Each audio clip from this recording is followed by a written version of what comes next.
क्योंकि परमेश्वर महान है, उसकी योजनाएं हमारे जीवन के लिए महान है। और खुदावन के वचन को जब भी हम पढ़ते हैं, खुदावन के वचन का जब भी हम अध्ययन करते हैं, तो परमेश्वर का वचन जो है हमारे जीवन के अंदर शिक्षा लेके आता है। खुदा का वचन हमारे मार्ग के लिए, हमारे जीवन के लिए रास्ते में उजियाले का काम करता है। जब हम चलते हैं तो खुदा का वचन हमें प्रोटेक्ट करता है। राजा दाऊद ने अपने जीवन के अंदर बहुत सारी बातों का अनुभव किया और उसने इस बात को पाया कि परमेश्वर जो है वो महान खुदावंद है, जो कभी भी अपने लोगों को छोड़ता नहीं है, हमेशा अपने लोगों के संग चलता है, हमेशा अपने लोगों की अगुवाई करता है, हमेशा परमेश्वर अपने लोगों की हर एक जो जरूरत है उनको पूरा करता है। इसलिए भजन 34 के अंदर राजा दाऊद ने कहा कि जवान सिंहों के बच्चे तो भूखे रह सकते, लेकिन मेरे खोजियों को किसी भी भली वस्तु की घटी नहीं होगी। क्यों? क्योंकि उसने अनुभव किया और उस अनुभव को उसने जो है शेयर किया। आज जब हम इन वचनों को पढ़ते हैं तो ये वचन हमारे जीवन के अंदर आशीष लेकर के आते हैं। जब हम 40 दिन के अंदर आते हैं, रोजों के समय के अंदर, इस समय के अंदर हम लोग ज्यादा से ज्यादा प्रभु यीशु मसीह के जीवन और उनकी शिक्षाओं के ऊपर ध्यान लगाते हैं कि जिस परमेश्वर ने हमें एक नया जीवन देने के लिए अपने आप को कुर्बान किया, जिसने हमारे पापों को अपने ऊपर उठाने के लिए अपने लहू को बहाया। और जब हम पापी थे तब खुदा ने, परमेश्वर ने अपने प्रिय पुत्र के संसार के अंदर भेजा, ताकि जो परमेश्वर ने जो योजना मनुष्य के जीवन के लिए बनाई थी, उस योजना को परमेश्वर के पुत्र प्रभु यीशु मसीह ने यहाँ करके पूरा किया, ताकि हम जीवन पाए। पुराने नियम की सारी किताबों को पढ़ लें। परमेश्वर समय समय पे अपने भविष्यवक्ताओं को, नबियों को भेजता था ताकि वो जाकर मन फिराव का जो है वो वचन को सुनाए। भविष्यवक्ता नबी जो थे वो इसी मैसेज को लेकर के, वो प्रोफेसिस को लेकर के वो आए थे जो परमेश्वर उन्हें दिए थे। और परमेश्वर चाहता था कि लोग जो है वो बदले, वो चेंज हुए। और जब हम पुस्तकों को पढ़ते हैं पुराने नियम की तो नहीं हो पाया, लेकिन परमेश्वर ने फिर अपने प्रिय पुत्र को इस संसार के अंदर भेजा। क्रिसमस को सेलिब्रेट करते हैं, उसी के बाद थोड़े समय के बाद हम लोग लैंड डेज के अंदर जाते हैं। और मेन उद्देश्य प्रभु यीशु मसीह का इस संसार के अंदर आने का था, वो ये था कि मनुष्य जो है अनंत जीवन का वारिस बने, उसके पाप जो है क्षमा किए जाए और जो अधर्म किए हैं उनका प्रायश्चित जो है किया जाए। और जब भी हम खुदावन प्रभु यीशु मसीह के सुसमाचारों को पढ़ते हैं, चारों सुसमाचारों का अध्ययन करते हैं, तो इन चारों सुसमाचारों के अंदर प्रभु यीशु मसीह की जीवनी है और खुदावन यीशु मसीह के अद्भुत काम है। लोग प्रभु यीशु मसीह के पास आए। जब खुदावंद यीशु मसीह गांव में होकर के चलते थे, एक बहुत बड़ी भीड़ प्रभु यीशु मसीह के पीछे होती थी। 4000 5000 के लगभग लोग प्रभु यीशु मसीह के पीछे होते थे। फिर प्रभु यीशु मसीह के पास बैठ करके वो खुदावंद के उन वचनों को सुनते थे जो प्रभु यीशु मसीह के मुख से निकलते थे। रोगी प्रभु यीशु मसीह के पास आते थे, दुखी प्रभु यीशु मसीह के पास आते थे, पापी प्रभु यीशु मसीह के पास आए और खुदावंद यीशु मसीह ने अपने अद्भुत कर्मों के साथ उनके जीवन के अंदर काम किया। आज का जो वचन आपके सामने पढ़ा गया, मत्ती की इंजील उसका 15वां अध्याय और उसके जो है 21वें पद से लेकर के 28वें पद के अंदर, तो 28वें पद के अंदर प्रभु यीशु मसीह ने यहां पर कहा, इस पर यीशु ने उसको उत्तर दिया कि हे स्त्री, तेरा विश्वास जो है वो बड़ा है। बड़े पवित्र शास्त्र बाइबल को जब हम अध्ययन करते हैं तो पवित्र शास्त्र बाइबल के अंदर प्रभु यीशु मसीह ने कहीं कहीं पर बड़े लिमिटेड शब्द यूज किए, बहुत लिमिटेड शब्द जो है यूज किए। किसी को कहा कि तेरा विश्वास जो है, जा तेरे विश्वास ने तुझे चंगा कर दिया। किसी को कहा तेरा, अब यहाँ पे इस स्त्री को प्रभु ने कहा कि तेरा विश्वास जो है वो बड़ा है। इसके पीछे कहने का एक उद्देश्य है प्रभु यीशु मसीह का। प्रभु यीशु मसीह सिंपली उसको कह सकते थे, जा तेरे विश्वास में तुझे चंगा कर दिया, क्योंकि तो मेरे पीछे पीछे चिल्लाती हुई चली आ रही है, तो अब मैं तो जो तू मांग रही थी मैं तुझे वो दे दिया। तो प्रभु यीशु मसीह कह सकते थे कि जा तेरे विश्वास में तुझे चंगा कर दिया। लेकिन प्रभु यीशु मसीह ने यहां पर इन शब्दों को इस्तेमाल किया कि तेरा विश्वास जो है वो बड़ा है।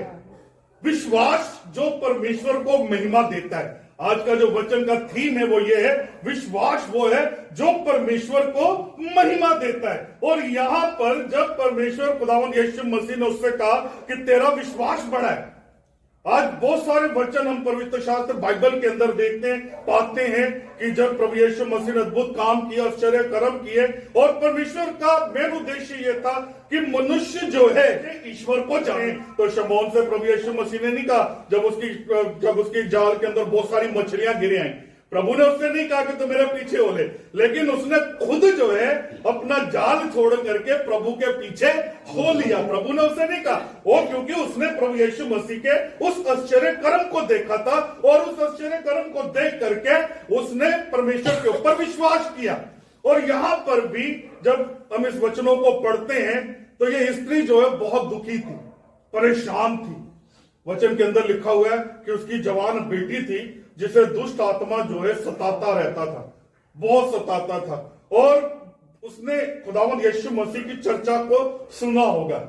उसने जब प्रभु यीशु मसीह ने गांव के अंदर काम किया होगा, किसी के जीवन के अंदर अद्भुत रीति से आश्चर्य कर्म किया होगा, तो उस स्त्री ने सुना होगा, किसी ने उसको बताया होगा कि बहन तेरी एक समस्या का हल जो है वो प्रभु यीशु मसीह के पास ही है। आज उसके जीवन की 3 बातों को हम थोड़े समय के लिए मनन चिंतन करेंगे कि परमेश्वर का वचन आज की शाम हमें क्या सिखाना चाहता है। जिस तरह से उस प्रभु यीशु मसीह ने कहा कि तेरा विश्वास जो है वो बहुत बड़ा है। पहली बात उसके जीवन के हम देखते हैं, वो जानती थी कि उसे अपनी समस्या को कहां लेकर के जाना है।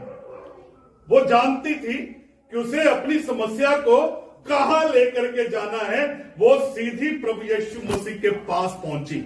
उसे मालूम था कि मेरी समस्या का हल जो है वो सिर्फ और सिर्फ प्रभु यीशु मसीह कर सकते हैं, क्योंकि यह सामर्थ्य जो है खुदावंद यीशु मसीह के पास है, कोई और इसे कुछ भी चंगा जो है कर नहीं सकता।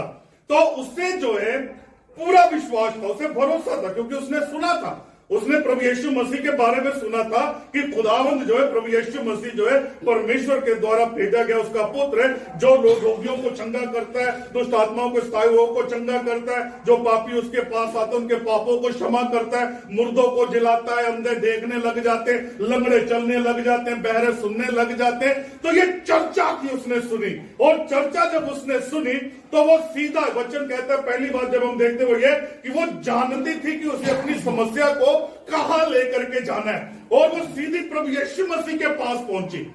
आज जब हम इस संसार के अंदर रहते हैं, कभी कभी हम समस्याओं के अंदर घिरते हैं। हमारा जीवन जो है समस्याओं से परे नहीं है, हमारा जीवन भी समस्याओं के साथ घिरा हुआ है। एक कदम रखते हैं तो कोई नई समस्या, दूसरा रखते हैं तो फिर कोई नई समस्या है। हमारा जीवन भी घिरा हुआ है समस्या के साथ।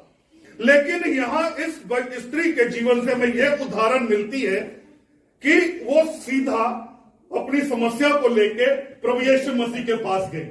आज हम अपनी समस्या का समाधान जो है वो बड़ा लेफ्ट राइट होकर के ढूंढते हैं कि कैसे ढूंढा जाए, कैसे हो पाएगा। हम किसी बड़े के पास जाते हैं, किसी एल्डर के पास जाते हैं कि मेरी ये समस्या है, आप इस समस्या का सुलझा दीजिए, समस्या से मुझे बाहर निकाल दीजिए। लेकिन सबसे बड़ी पावर जो है, सबसे बड़ी सामर्थ्य जो है वो खुदा ने हम सबको दी हुई है, और वो ये है कि जब हम अपने दिल को खोल करके परमेश्वर के सामने बैठते हैं। हन्ना के पास समस्या थी, हन्ना के पास औलाद नहीं थी, लेकिन हन्ना बड़ी समस्या में घिरी हुई थी, और वो खुदा के भवन के अंदर गई और जा करके वो रोने लगी। उसके जो है वो होंठ तो हिल रहे हैं, लेकिन उसके मुंह से एक भी शब्द जो है सुनाई नहीं दे रहा। उसकी भी समस्या बहुत बड़ी थी, लेकिन उसका मुंह जो है हिल रहा है, लेकिन उसके मुंह से एक शब्द सुनाई नहीं दे रहा। वो अंदर ही अंदर बिलक बिलक करके रो रही है और परमेश्वर से प्रार्थना कर रही है, और उसका प्रतिफल उसे क्या मिला?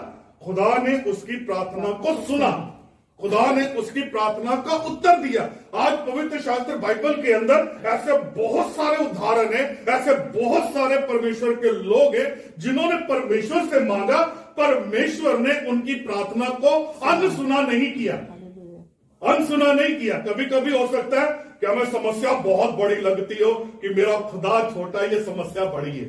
कभी कभी हमारे जीवन के अंदर यह फील होता है, क्योंकि हम इंसान हैं, हमारे जीवन के अंदर भी ये फील होता है हमें कि हमारी ये समस्या बहुत बड़ी है।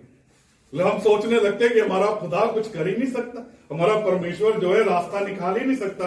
लेकिन वो परमेश्वर जो है हमारा इंतजार करता है कि हम कब उसके पास जाएंगे। इस स्त्री ने सुना कि परमेश्वर के सिवाय, खुदावंद यीशु मसीह के सिवाय और कोई भी रास्ता नहीं निकाल सकता, वो सीधी अपनी समस्या को लेके प्रभु यीशु मसीह के पास गई। इजरायली लोग जब लाल समुद्र, जब मिस्र की गुलामी में से निकाले गए, तो उनके सामने भी एक बहुत बड़ी समस्या खड़ी हुई थी। और समस्या ये थी कि पीछे मिस्र की सेना थी, फिरौन की पूरी सेना थी, रथों के साथ, घोड़ों के साथ, भाले लिए हुए, और आगे उनके लाल समुद्र था कि अब तो कहते अब हम खत्म हो गए, अब हमारा कुछ नहीं होगा, अब कोई बचाने वाला नहीं है। और वो मूसा के ऊपर बड़बड़ाने लगे और कहने लगे कि क्या मिस्र में कब्रें नहीं थी कि तू हमें मरने के लिए इस जंगल के अंदर लेकर के आ गया? इससे अच्छा तो हम मिस्र के अंदर ही और लहसुन और प्याज तो खाते रहते थे। उन्हें यह नहीं मालूम था कि जो खुदा उन्हें जो है उस मिस्र की गुलामी में से बाहर निकाल करके लेके आया है, वो आगे भी रास्ता बनाएगा। उन्हें नहीं मालूम था कि आगे भी रास्ता बनाएगा, लेकिन परमेश्वर ने आगे भी रास्ता बनाया।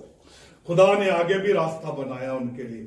उन 40 सालों के अंदर परमेश्वर उनके लिए रास्ते बनाता चला गया, रास्ते पे रास्ता बनाता चला गया, खाने का इंतजाम करता चला गया, उनके रहने का इंतजाम करता चला गया। वो परमेश्वर महान है। और यहां पर ये स्त्री प्रभु यीशु मसीह के पास आई। जब हम मत्ती की अंजील उसका 8वां अध्याय और उसके 5वें पद से पढ़ना आरंभ करते, तो वहां पर एक सूबेदार है, उसका विश्वास बहुत बड़ा है। और वो आकर के खुदावंद यीशु मसीह से बेनती करता है कि खुदा, मेरा जो नौकर है, मेरा जो कर्मचारी है, वो लकवे के साथ ग्रस्त है और बहुत दुखी पीड़ा के अंदर है। वो इतना दुख है उसके अंदर, पीड़ा के अंदर पड़ा हुआ है। उसने कहा मैं आकर के उसे चंगा करूंगा। लेकिन उसने कहा, प्रभु यीशु, उसने उस सूबेदार ने कहा कि हे प्रभु, मैं इस योग्य नहीं हूं कि तू मेरी छत तले आए, तू मेरी छत तले आए।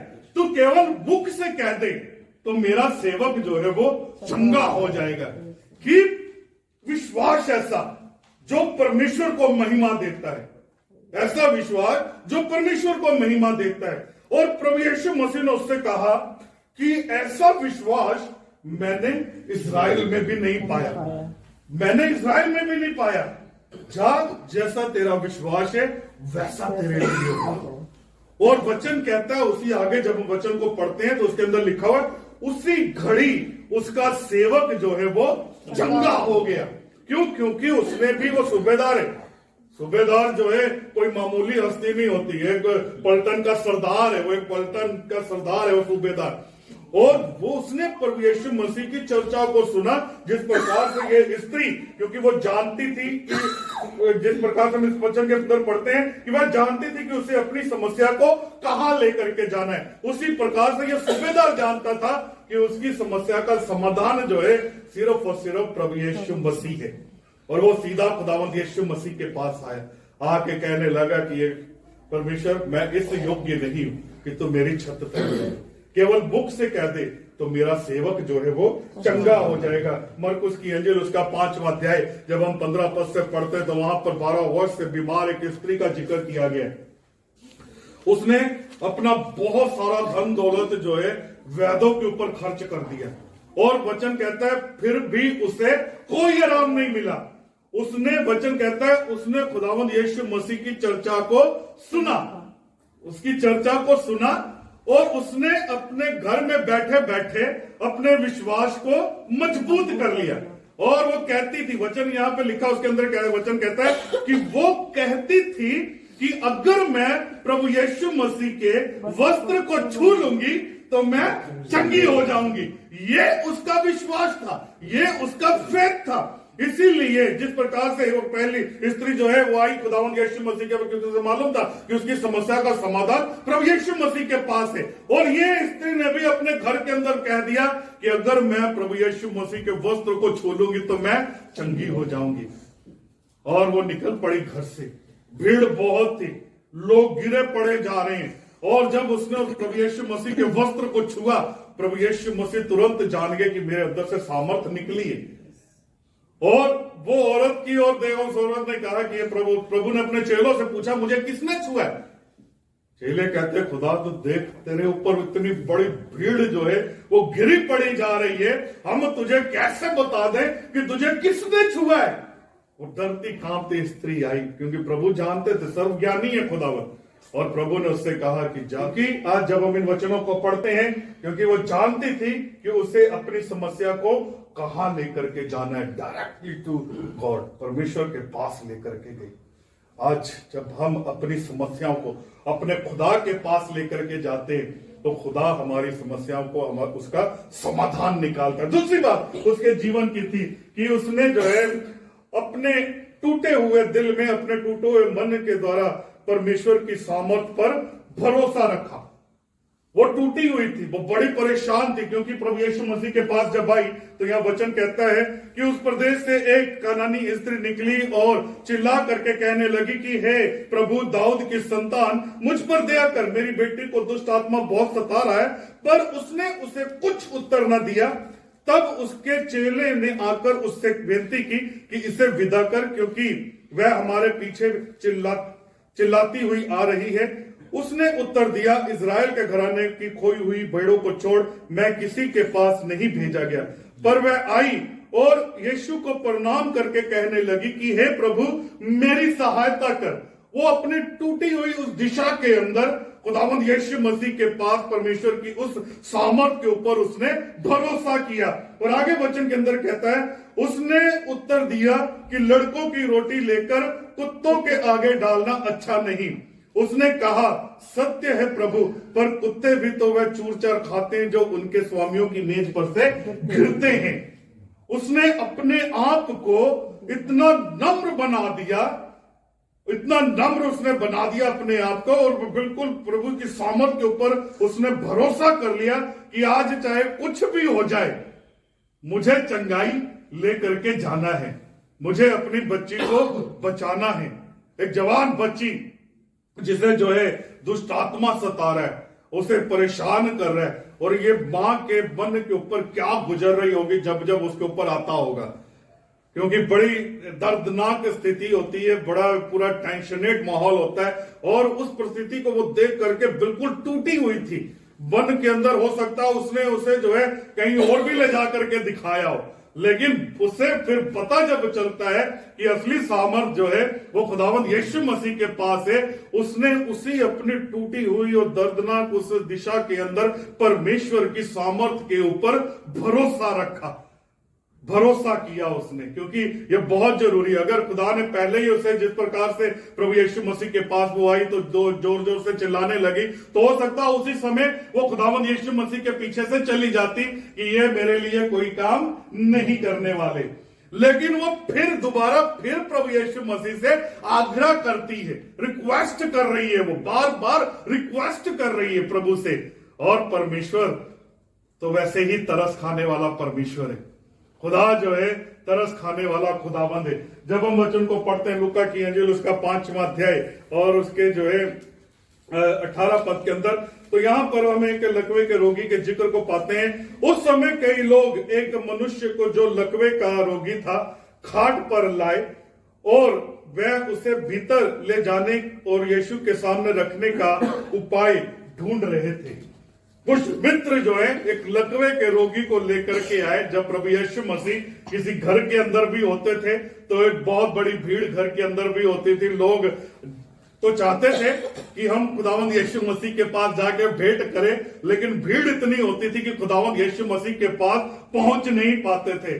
कुछ लोग जो है लकवे के रोगी को लेकर के आए, लेकिन घर के अंदर जगह इतनी थी कि अब उस रोगी को प्रभु यीशु मसीह के पास पहुंचाने के लिए वचन कहता है उपाय ढूंढने लगे, उपाय ढूंढने लगे कि किस तरह से प्रभु यीशु मसीह के पास इस रोगी को पहुंचाया जाए।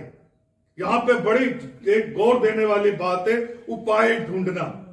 जीवन के अंदर जब हम बड़ी कठिन परिस्थितियों के अंदर होते हैं, गंभीर परिस्थितियों के अंदर होते हैं, तो यहां पर वचन हमें डायरेक्टली इस बात को सिखाता है कि ये लोग जो थे, जो उसके मित्र जो से लेकर के आए थे, वो उपाय ढूंढ रहे थे कि कैसे प्रभु यीशु मसीह के पास इसे ले जाया जाए, कैसे खुदावंद यीशु मसीह के पास पहुंचा जाए। उपाय ढूंढना आज के समय के अंदर, इस टेक्नोलॉजी के दौर के अंदर, इस भीड़ भाड़ के दौर के अंदर, ये हमारे जीवन के लिए बड़ा कठिन है। हम शॉर्टकट जरूर ढूंढ लेंगे कि इसका कोई शॉर्टकट मिल जाए, कि हम जो समस्या है इसका शॉर्टकट मिल जाए तो हम निकल जाए, लेकिन इन्होंने उपाय ढूंढा। उपाय ढूंढना और शॉर्टकट पे जाना ये दोनों बड़े अलग हैं। उपाय जो है वो काम करता है, उन्हें उपाय मिल गया जब उन्होंने अपना दिमाग लगाया कि कैसे जो है इस लकवे के रोगी को नीचे खुदावंद यीशु मसीह, उन्होंने छत ही उधेड़ दी, उन्होंने छत उधेड़ दी, कपड़े उधेड़ दिए। अब ये उपाय मिल गया उनके पास। अजीजों, जब आज जीवन के अंदर हमें कोई उपाय ना मिले हमारी समस्या का, तो हमें आज उन्हीं की तरह जो है छत को उधेड़ दें। हमारे जो रास्ते के अंदर आने वाले बैरियर हैं उन बैरियर को हटा दें। बहुत सारे बैरियर हैं आज हमारे जीवन के अंदर जो हमें खुदा की सामर्थ के पास पहुंचने नहीं देते। अनगिनत बैरियर हैं, जब हम उन्हें हटाते हैं, उपाय ढूंढते हैं, परमेश्वर काम करता है। इस स्त्री ने भी उपाय ढूंढा। ये स्त्री बहुत दर्द में थी, दुखी थी, परेशान थी, उसकी बच्ची बीमार थी, परेशानी में थी। खुदा के पास आई, वो कहती है प्रभु, कुत्ते भी तो अपने स्वामियों की मेज के चूर चार को खाते हैं। वो उसने अपने आप को इतना नम्र बना दिया, इतना शून्य कर दिया, जीरो कर दिया अपने आप को खुदावंद यीशु मसीह के पास आकर के। क्यों? क्योंकि उसे भरोसा था परमेश्वर काम करेगा, खुदा अद्भुत रीति से उसके जीवन को संभालेगा। तीसरी अंतिम बात खुदा के वचन के अंदर हम देखते हैं वो ये है कि उसने विश्वास किया कि प्रभु करेगा जो उसने कहा है। जो उसने कहा है प्रभु करेगा। हन्ना ने जो प्रभु से कहा, क्योंकि वो उसके पास कोई औलाद नहीं थी, उसने खुदा से कहा, परमेश्वर ने वैसा ही उसे किया। इसने भी प्रभु से जो कहा, उसे यह विश्वास था कि जो मैंने प्रभु से मांगा है वो मुझे मिलेगा। जब ये हमारा विश्वास बनता है, प्रभु यीशु मसीह जब हम देखते हैं अंजीर के वृक्ष को, प्रभु यीशु मसीह ने श्राप दिया, उस वृक्ष के ऊपर पत्तों को छोड़ कुछ भी नहीं था, श्राप दिया। तो उसके बाद जब लौट करके आ रहे थे तो जब चेलों को बात स्मरण आई, उन्होंने कहा कि गुरु देख, ये वृक्ष जो है पूरा जड़ से लेके पत्तों तक सूख गया। तो प्रभु यीशु मसीह ने अपने शागिर्दों को, चेलों को सिखाया कि परमेश्वर के ऊपर भरोसा रखो और प्रतीति कर लो कि जो कुछ भी तुम प्रार्थना करके मांगते हो वो तुम्हें मिल गया है। और मन के अंदर कभी संदेह ना करो, मन के अंदर कभी संदेह ना करो, क्योंकि याकूब कहता है कि संदेह करने वाला समुद्र की लहरों के समान है, जो हवा के साथ लहलाती और फिर पानी में लौट जाती है। तो यहां पर वह वचन कहता है कि उस स्त्री ने जो विश्वास किया कि प्रभु से जो मैंने मांगा है प्रभु उसे करेगा।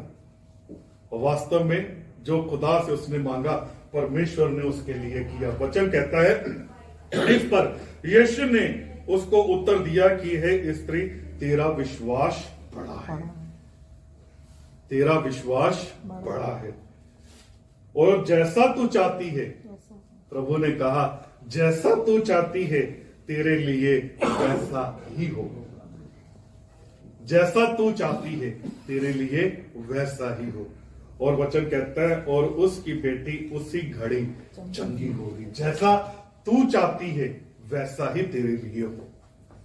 क्यों? क्योंकि विश्वास जो परमेश्वर को महिमा देता है, इसीलिए खुदा ने उससे कहा कि तेरा विश्वास जो है वो बहुत बड़ा है। और वो आके प्रभु से बेनती करने लगी और परमेश्वर जो कुछ उसने खुदा से मांगा खुदा ने उसे दे दिया। हो सकता है जब पहले बार में ही वो लौट करके पीछे चली जाती, लेकिन नहीं, उसे मालूम था कि खुदा करेगा और परमेश्वर ने किया। जा, जैसा तेरा विश्वास, जैसा तू चाहती है वैसा तेरे लिए।